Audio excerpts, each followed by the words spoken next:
పట్టభద్రులను కలవడానికి ఇచ్చేసిన సందర్భంగా వాస్తవ పరిస్థితులపైన ఈ రాష్ట్రంలో జరుగుతున్నటువంటి బీజేపీ బీఆర్ఎస్ యొక్క కుట్రలను బహిర్గతం చేయడంతో నిన్నటి వరకు అబద్ధ ప్రచారాలతో మేమే నెగ్గుతున్నామని ప్రచారం చేసుకున్నటువంటి బీజేపీ నాయకులు ఒక్కసారిగా కమ్ముతున్నారు. మరి ముఖ్యంగా రాష్ట్రంలో కిషన్ రెడ్డి, సంజయ్,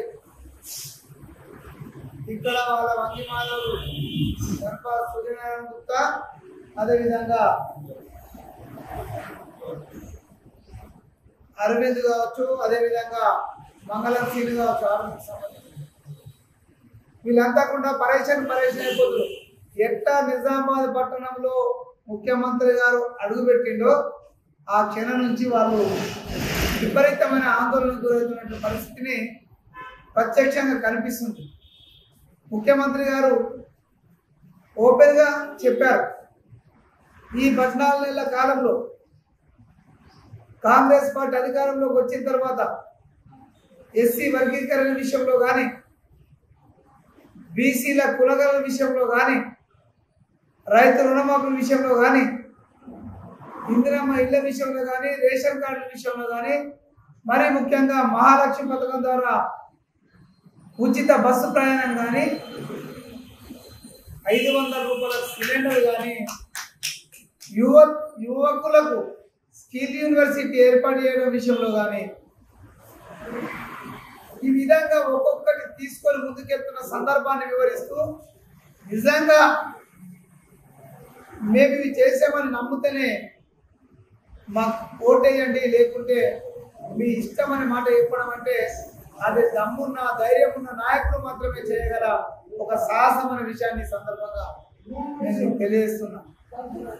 ఎందుకంటే గత 12 సంవత్సరాలుగా బీజేపీ వాళ్ళు ఇప్పటికి కూడా మేము ఇది చేసామని చెప్పుకోవడానికి ఒక్కటి కూడా లేదు.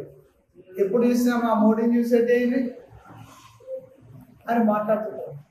అదే విషయాన్ని స్పష్టంగా చెప్పినటువంటి రేవంత్ రెడ్డి గారి మాటలకు నిన్నటి వరకు ఉద్ది మాటలకే మేము లీడ్ ఇస్తామని చెప్పినటువంటి 2 ఎమ్మెల్యేలు ఒక్కసారి కమ్ము తినడం జరిగింది.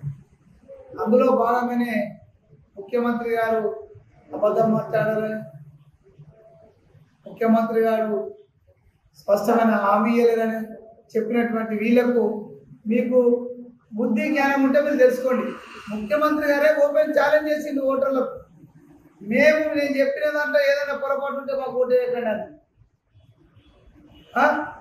మా ముఖ్యమంత్రి గారు చెప్పిండ్రు, వాస్తవాలు ఆలోచించండి, పట్టభద్రులకు ప్రభుత్వానికి మధ్యన వారధిగా ఉండాలంటే నరేందర్ రెడ్డి గెలిపియమని చెప్పిండు.